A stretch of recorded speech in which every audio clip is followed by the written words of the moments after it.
Hello बच्चों, आज हम समझने वाले हैं पंचम पाठ कंटके नैव कंटकम के क्वेश्चन आंसर अभ्यास। देखिए आप, पहला क्वेश्चन इसमें है एक पदेन उत्तरम लिखत। मतलब आपको एक पद में, एक शब्द में आपको उत्तर देना है। व्याधस्य नाम किम आसित, मतलब व्याध का नाम क्या था। तो हमने जो अध्याय पढ़ा है उसमें था चंचल नाम था व्याध का, तो हम यहाँ पर लिख देंगे चंचल।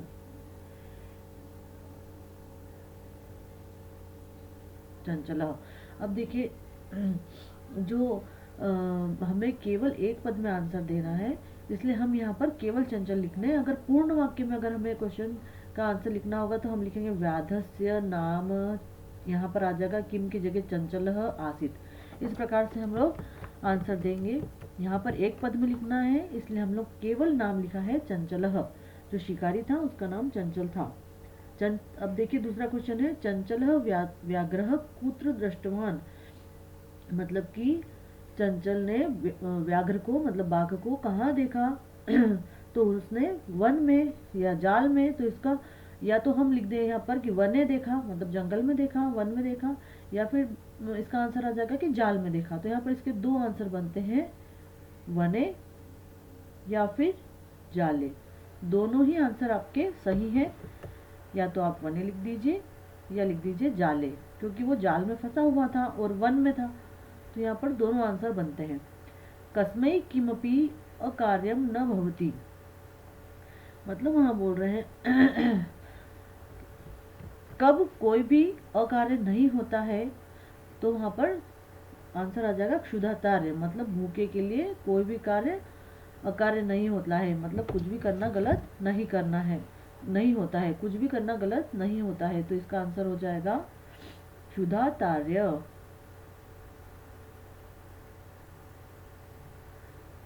जब किसी व्यक्ति को भूख लगी होती है तो उसके लिए कोई भी कार्य करना गलत नहीं होता है, ऐसा इस कहानी के अनुसार है। अब अगला क्वेश्चन देखिए, बद्री गुलमा नाम, मतलब कि बेर की झाड़ी, पृष्ठे का नीलिना आस्तित, उसके पीछे कौन छिपा हुआ था, कौन जो दिख नहीं रहा था वहां पर कौन था। तो वहां पर था लोमड़ी, मतलब लोमशिका। तो यहाँ पर लिख देंगे, इसका आंसर है लोमशिका।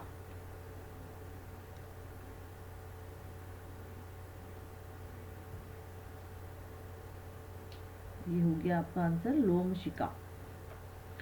अब अगला क्वेश्चन देखिए, सर्वः किम समीहते, मतलब कि सभी लोग क्या करते हैं खुद के लिए। तो यहाँ पर हो जाएगा सर्वः स्वार्थम समीहते, मतलब सब लोग अपना स्वार्थ सिद्ध करते हैं। सर्वः स्वार्थम समीहते।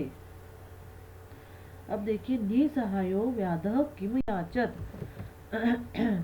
तो यहाँ पर निसहाय जो बाघ था, जो कि जाल में कूद कूद कर थक गया था, उसने क्या किया, किस प्रकार की याचना की, किस प्रकार की उसने जो वो था लोमड़ी थी, और जो चंचल था शिकारी, उससे किस प्रकार की याचना करी। तो उसने प्राण की भिक्षा मांगी।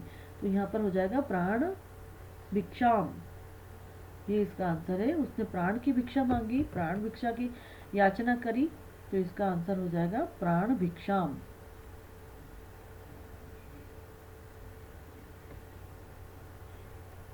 अब अगला क्वेश्चन देखिए,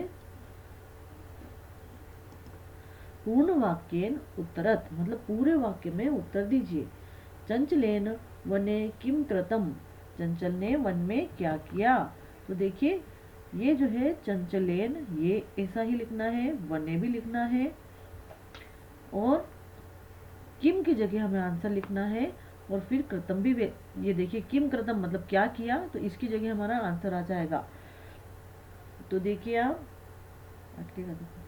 चंचलेन वने जाले विस्तारितम। अब देखिए आप, ये चंचलेन वने हमने वैसा ही लिख दिया है, आंसर हमारा है जाले विस्तारितम, मतलब कि जो जाल था शिकारी का उसे बिछाया।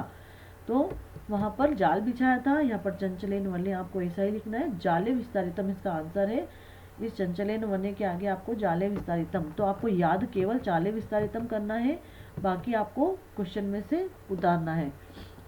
अगला क्वेश्चन देखिए, व्याघ्रस्य पिपासा कथम शांता अभवत, मतलब कि व्याघ्र की यानी बाघ की पिपासा मतलब प्यास कथम शांता अभवत, कैसे शांत हुई। तो देखिए इसका आंसर भी आप देखिए यहाँ पर, ये देखिए व्याघ्रस्य पिपासा, ये आपको पूरा यहाँ पर वैसा ही लिखना है। कथम मतलब कैसे शांत हुई, तो ये आंसर है आपका जलम पित्वा, और फिर हो गया शांता अभवत। ये देखिए फिर से लिख दिया शांता अभवत। तो आपको कथम की जगह जलम पित्वा इसका आंसर लिखना है। आपको आंसर केवल जलम पित्वा याद करना है, बाकी आपको पूरा क्वेश्चन में से उतारना है। व्याघ्र से पिपासा जलम पित्वा शांता अभवत, बाघ की प्यास जल पीकर शांत हुई। जलम पित्वा व्याघ्र किम अवदत, जल पीकर बाघ ने क्या कहा। तो देखिए इसका आंसर है जलम पित्वा व्याघ्र अवदत। अब ये देखिए जलम पित्वा व्याघ्र अवदत, ये किम की जगह हमें आंसर लिखना है। किम जो है प्रश्नवाचक है।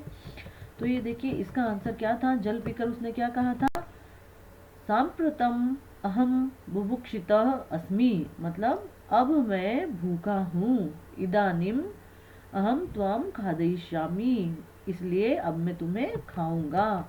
तो इसका आंसर है, आपको इतना याद करना है, सांप्रतम अहम बुभुक्षितः अस्मि, इदानीम अहम त्वाम खादिष्यामि।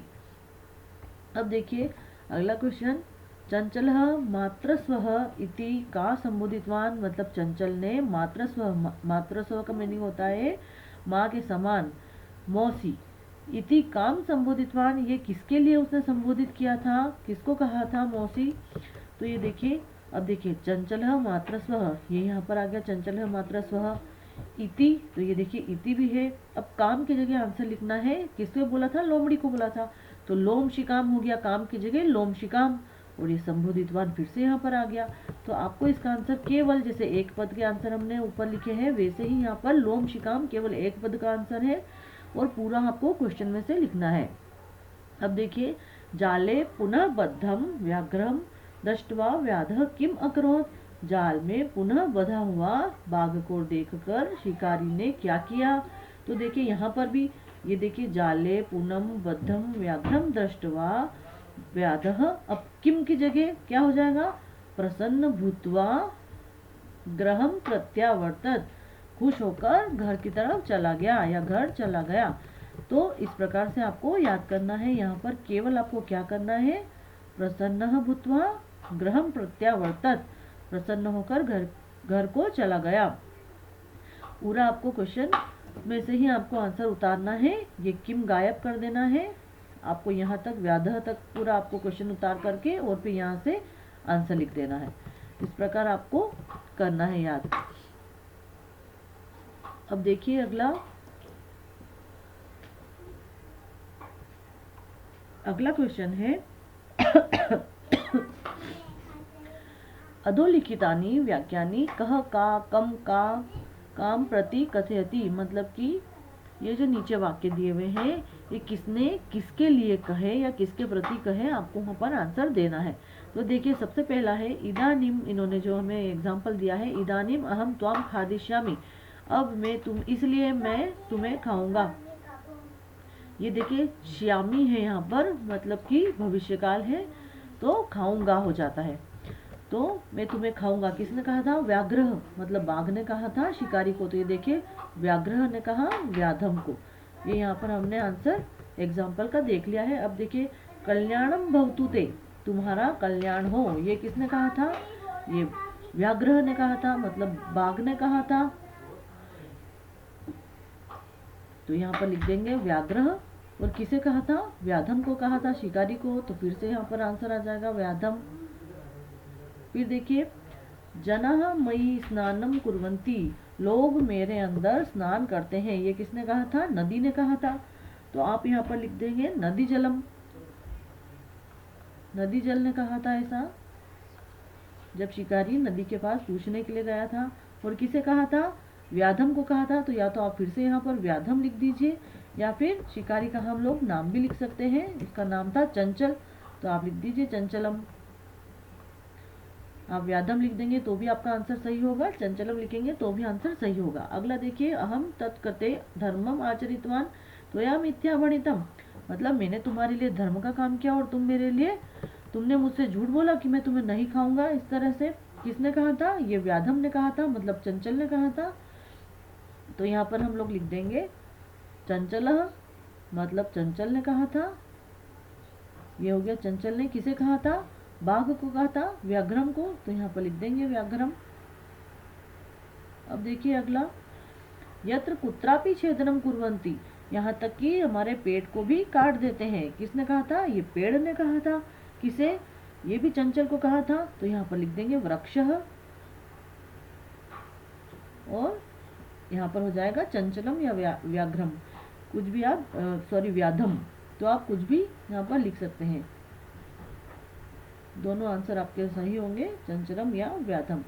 अब देखिए, संप्रति पुनः पुनः कूर्दनम कृत्वा दृशय, मतलब कि उसने दोबारा से बार बार कूदना शुरू कर दिया, उसको लोमड़ी को दिखाने के लिए।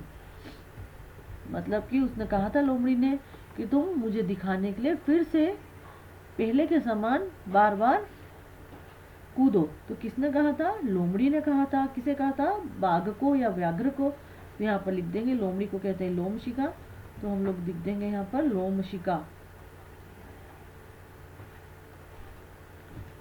और यहाँ पर कहा था व्याघ्र को, तो यहाँ पर लिख देंगे व्याघ्रम। अब देखिए अगला क्वेश्चन है, रेखांकित पद्माधृत्य प्रश्न निर्माण, मतलब कि जो हमने रेखांकित किए हुए हैं, ऐसा क्वेश्चन में बता रहे हैं। जैसे यहाँ पर जालात है, उसकी जगह आपको क्वेश्चन या प्रश्न वाले जो शब्द होते हैं उन्हें आपको प्रश्नवाचक शब्दों को लिखना है। तो देखिए सबसे पहला है व्याधः व्याघ्रम जालात बहि निसारयत, मतलब कि जो शिकारी था उसने बाघ को जाल के बाहर निकाला। तो जालात की जगह हमारा आंसर हो जाएगा कस्मात।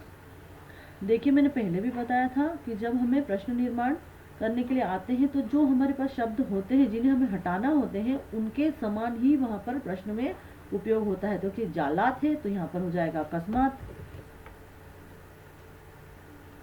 और पूरा आपका सेंटेंस वैसा ही रहेगा। ये देखिए व्याधः व्याघ्रम, और यहाँ जालात की जगह अकस्मात आ गया, वही निरसारयत। अगला क्वेश्चन देखिए, चंचलः वृक्षम उपगम्य अपृच्छत, मतलब कि चंचल वृक्ष के समीप जाकर या पास जाकर पूछा। चंचल ने वृक्ष के समीप जाकर पूछा। तो यहाँ पर वृक्षम है, वृक्षम को आपको हटाना है, तो वृक्षम की जगह आ जाएगा कम। देखिए वृक्षम है तो हो गया कम, मतलब किसके समीप जाकर पूछा।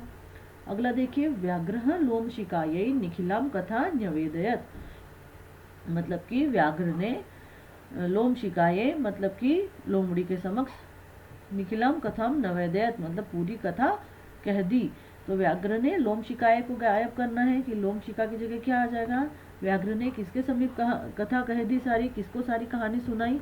तो लोमशिकायै, उसकी जगह हो जाएगा कस्यै। लोमशिकायै है तो यहाँ पर हो जाएगा कस्यै। इसे याद करने का यही तरीका है कि जैसे शब्द होंगे उसके अनुसार ही, उसके जैसे ही मिलते जुलते वहाँ पर जो प्रश्नवाचक शब्द है वो आएंगे। अगला देखिए, मानवः वृक्षाणाम छायायाम विरमन्ति, मतलब मानव जो होते हैं, मनुष्य होते हैं, वृक्ष की छाया में आराम करते हैं। तो देखिए वृक्षाणाम यहाँ पर गायब करना है, तो वृक्षाणाम की जगह हो जाएगा केशाम। ये देखिए यहाँ से वृक्षाणाम गायब हो जाएगा, और यहाँ पर उससे ही मिलता जुलता जैसे शब्द है, आपको याद करने में आसानी हो इसलिए मैं बता रही हूँ इस तरह से। वृक्षाणाम की जगह हो जाएगा केशाम। ये देखिए हमने यहाँ पर केशाम लिख दिया, और पूरा सेंटेंस वैसा ही होगा, पूरा वाक्य मानवः केशाम छायायाम विरमन्ति, मतलब मानव किसकी छाव में आराम करते हैं। अब देखिए अगला क्वेश्चन है, व्याघ्रः नद्या जलेन व्याधस्य पिपासा मशमयत, मतलब व्याघ्रः नद्या जलेन, व्याघ्र ने नदी के जल से अपनी प्यास को शांत किया। तो देखिए नद्या की जगह हमें प्रश्नवाचक शब्द का उपयोग करना है, तो नद्या की जगह आ जाएगा कस्याः, और पूरा ही वाक्य वैसा ही आपको लिख देना है यहाँ पर। अब अगला क्वेश्चन हम देखते हैं। अगला प्रश्न है, मंजूषातः पदानि चित्वा कथाम पूरयत, मतलब कि ये जो हमें ब्रैकेट में जो शब्द दिए हुए इन्हें देखकर आपको कथा को पूरा करना है। अब देखिए, एकस्मिन् वने एकः रिक्त स्थान व्याघ्र आसीत, मतलब एक वन में एक बाघ था। कौन सा बाघ था? तो ये देखिए यहाँ पर आ जाएगा वृद्ध, तो यहाँ पर लिख देंगे वृद्ध मतलब बूढ़ा बाघ था। एक वन में एक बूढ़ा बाघ था। अब देखिए सह एकदा व्याधेन विस्तारिते जाले बद्ध अभवत, वह एक दिन शिकारी के बिछाए हुए जाल में बंध गया या फंस गया। सह बहु प्रयासम किंतु जालात मुक्त नाभवत। अब देखिए यहाँ क्या आएगा, उसने बहुत प्रयास किया किंतु जाल से मुक्त नहीं हुआ। तो किया के लिए देखिए कृतवान आ गया यहाँ पर, यहाँ लिख देंगे कृतवान, उसने बहुत प्रयास किया लेकिन वह जाल से मुक्त नहीं हो पाया। अब देखिए फिर क्या हुआ यहाँ पे, तत्र एक मुशक समागच्छत, वहाँ एक मुशक आ गया यानी चूहा आ गया। तो यह हो जाएगा अकस्मात मतलब अचानक, तो यहाँ लिख देंगे अचानक वहाँ एक चूहा आ गया अकस्मात। फिर देखिए बद्धम व्याघ्रम मतलब कि बंधा हुआ बाघ, और फिर यहाँ रिक्त स्थान सह तम अवदत अहो भगवान जाले बद्ध, मतलब बद्ध व्याघ्रम बंधे हुए बाघ को या फंसे हुए बाघ को। अब यहाँ पर आ जाएगा दृष्टवा मतलब देख कर, तो ये देखिए हम लोग यहाँ पर लिख देंगे दृष्टवा, बंधम व्याघ्रम दृष्टवा सह तम अवदत, वह उसे कहता है या उसने उसे बोला, अहो भगवान जाले बद्ध, अरे तुम जाल में फंसे हुए हो या बंधे हुए हो। अब आगे देखिए अहम त्वाम मैं तुम्हें, यहाँ पर रिक्त है और इच्छामी, मैं तुम्हें इच्छा रखता हूँ, मतलब यहाँ पर आ जाएगा मोचयितम, मोचयितुम मतलब कि मैं तुम्हें छुड़ाने की इच्छा रखता हूँ या मुक्त करने की इच्छा रखता हूँ, जाल से मुक्त करने की। तो यहाँ पर हो जाएगा मोचयितुम। अब आगे देखिए तच्छ्रुत्वा व्याघ्र रिक्त अवदत, उसे सुनकर बाघ अवदत, उसने बाघ ने कहा। अब क्या कहा, अब देखिए इसका आंसर यहाँ पर आ जाएगा सट्ट हासम, मतलब जोर से ठहाकर लगाकर हंसा और कहा, है ना। कैसे हंसा था वो बाघ, जोर से ठहाका लगाकर हंसा और कहा, तो यहाँ पर हो जाएगा सट्ट हासम।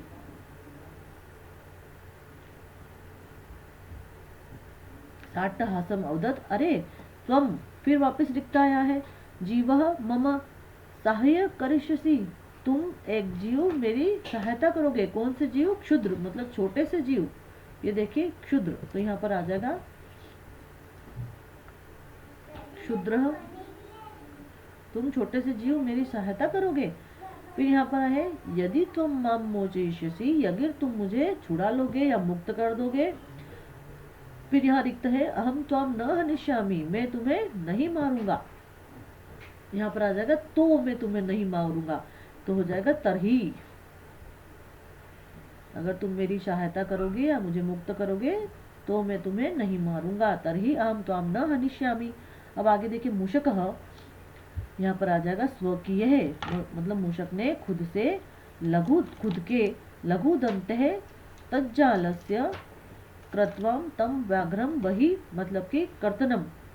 यहाँ पर देखिए एक जगह आएगा स्वकीय, मतलब कि मूषक ने खुद के, स्वकीय मतलब होता है खुद के या खुद के द्वारा, स्वकीय है। और यहाँ पर लघु दंते तज्जालस्य कर्तनम मतलब कुतर कर, कर्तनम कृत्वा तम व्याघ्रम वही कृतवान, और बाघ को उसने बाहर निकाल दिया। अगला क्वेश्चन देखिए 6 है, यथा निर्देशम उत्तरत, मतलब जैसे यहाँ पर नीचे निर्देश दिए हैं उसके अनुसार आपको उत्तर लिखने हैं। क है यहाँ पर सह लोम शिकायै सर्वाम कथाम न्यवेदयत, मतलब उसने लोमड़ी को सारी कथा बताई। अस्मिन वाक्य विशेषणम पदम किम, इस वाक्य में विशेषण पद कौन है, तो आप यहाँ से लिखेंगे अस्मिन वाक्य विशेषणम पदम, और किम की जगह हमें आंसर लिखना है। तो ये देखिए हमने यहाँ पर नीचे लिखा है अस्मिन वाक्य। अब यहाँ पर कौन है विशेषण पद, यहाँ पर है सर्वाम, तो यहाँ पर हो जाएगा अस्मिन वाक्य सर्वाम विशेषणम पदम अस्ति। अहम त्वत्कृते धर्मम आचरितवान, मैंने तुम्हारे साथ धर्म का काम किया है, या मैंने तुम्हारे साथ में धर्म का आचरण किया है। अत्र अहम इति सर्वनाम पदम कस्मै प्रयुक्तम, यहाँ पर अहम शब्द किसके लिए प्रयुक्त हो रहा है? अहम सर्वनाम पद है, किसके लिए प्रयुक्त हो रहा है?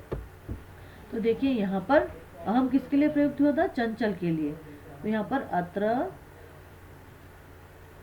अहम इति सर्वनाम पदम चंचलाय प्रयुक्तम, यहाँ चंचलाय इसका आंसर है। बाकी आपको पूरा क्वेश्चन में से लिखना है।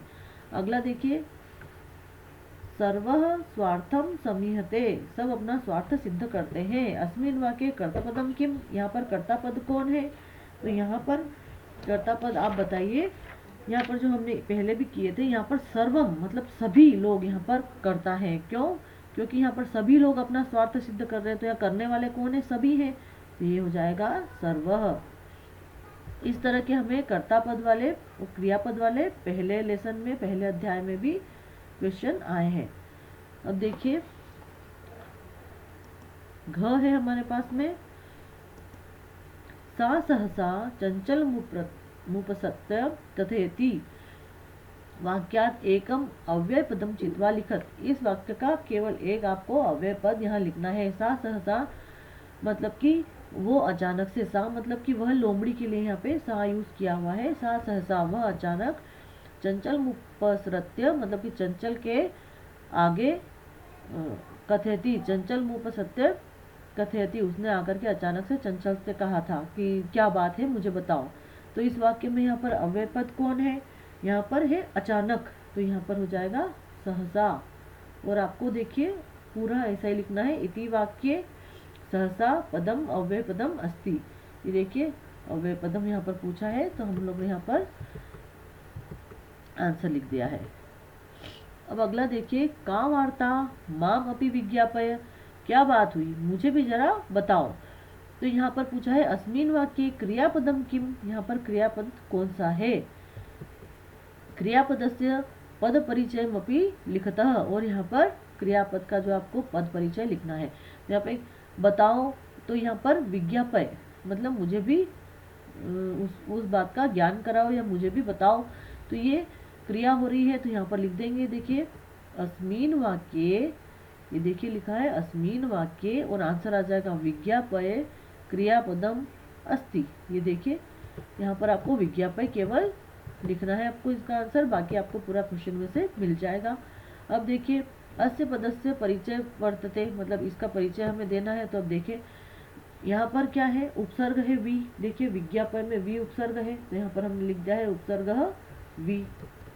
फिर देखिए यहाँ पर धातु क्या है? यहाँ पर धातु है ज्ञा, तो हमने लिख दिया है धातु ज्ञा। फिर देखिए प्रत्यय क्या है? यहाँ पर अनिच प्रत्यय है, तो यहाँ पर हमने निच प्रत्यय लिख दिया है। लकार यहाँ पर कौन सा है? आज्ञा दे रही है होगी मुझे भी बताओ, इस तरह से। तो यहाँ पर लोट लकार हो जाएगा लकार।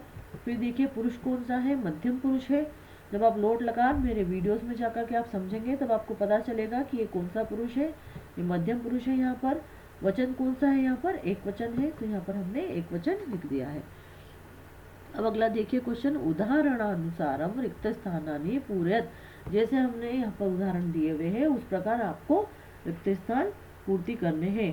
तो यहाँ पे देखिए मात्र का दिया हुआ है, प्रथमा माता मातरौ मातरः। तो उसी प्रकार स्वस्र का यहाँ पे आपको करना है, तो यहाँ पर हो जाएगा स्वसा।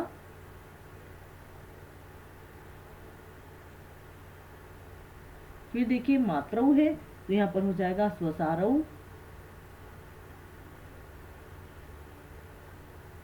जैसा उसमें है बिल्कुल वैसा ही यहाँ पर भी औ की मात्रा है, तो यहाँ पर भी आपको औ की मात्रा लगानी है। अब देखिए मात्रा है, तो यहाँ पर हो जाएगा स्वसारः।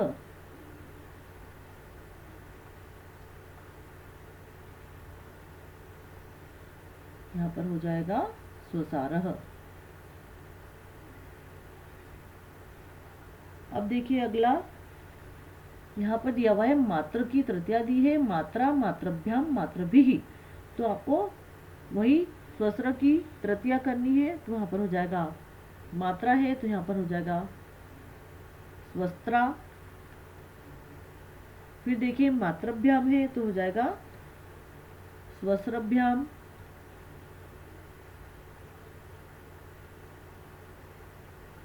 तृतीया चतुर्थी और पंचमी जो द्विवचन होता है वो सेम होता है। जैसे ये है मात्रभ्याम तृतीया है, तो यहाँ पर चतुर्थी भी मात्राभ्याम होगी और पंचमी भी मात्राभ्याम होगी। आप मेरे विभक्ति वाले वीडियो देखेंगे तो वहाँ पर आपको विभक्ति कैसे याद रखें मैंने वहाँ पर समझाया हुआ है। अब देखिए यहाँ पर है मातृभिः, तो यहाँ पर हो जाएगा स्वस्त्रभिः।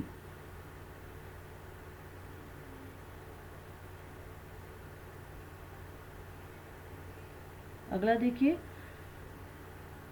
यहाँ पर स्वस्त्र की सप्तमी दी हुई है, स्वसरी, स्वस्त्रौः और स्वसृषु। सप्तमी का जो लास्ट फॉर्म होता है वो अधिकतर विभक्ति का सेम होता है। ये पीछे षटकोण वाला शु लगता है।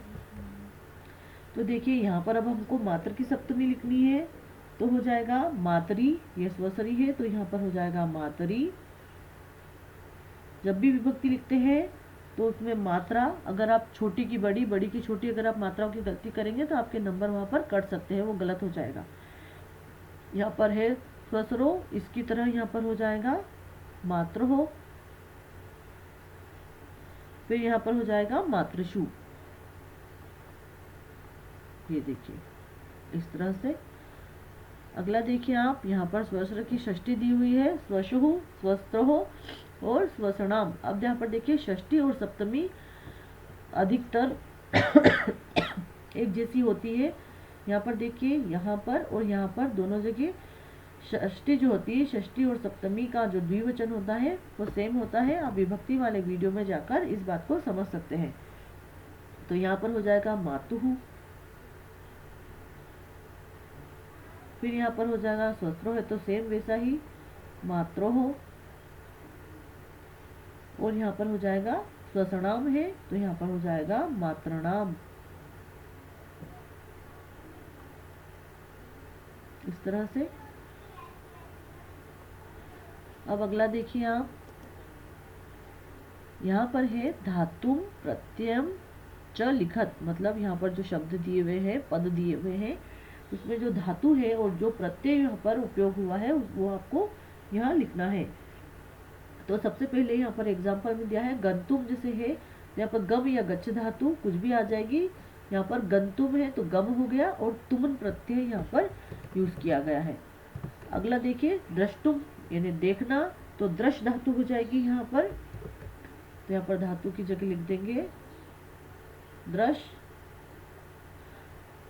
और यहाँ पर तुमन प्रत्यय है यहाँ पर भी, तो यहाँ पर हो जाएगा तुमन। अगला देखिए करणीय, करणीय में करना, तो यहाँ पर क्र यहाँ पर धातु है और अनियर यहाँ पर प्रत्यय है। यहाँ पर अनियर प्रत्यय यूज हो रहा है। ये जो यहाँ पर प्रत्यय होते हैं वो हिंदी लैंग्वेज के जैसे नहीं होते हैं। हिंदी के व्याकरण जैसे संस्कृत की व्याकरण अलग होती है हिंदी से काफ़ी। यहाँ पे अनियर प्रत्यय है। अब देखिए पातुम, पातुम मतलब वो पीने वाला, तो यहाँ पर पा या पीव जो होता है तो यहाँ पर पा धातु यूज की हुई है। और यहाँ पर देखिए पातुम है तो यहाँ पर फिर से तुमन प्रत्यय आ गया।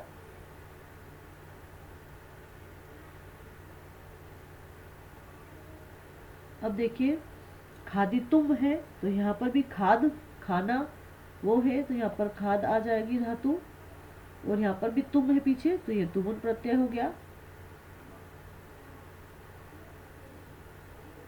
फिर देखिए कृत्वा मतलब करना, तो वो क्र जो होती है, क्र जो करने वाली धातु होती है, कुछ भी कार्य करना, क्र यहाँ पर धातु हो जाएगी। और त्वा आधा क त वा, ये त्वा ही इसको पढ़ते हैं लेकिन इसको लिखते हैं आधा क आधा त वा, ये यहाँ पर प्रत्यय यूज हुआ है।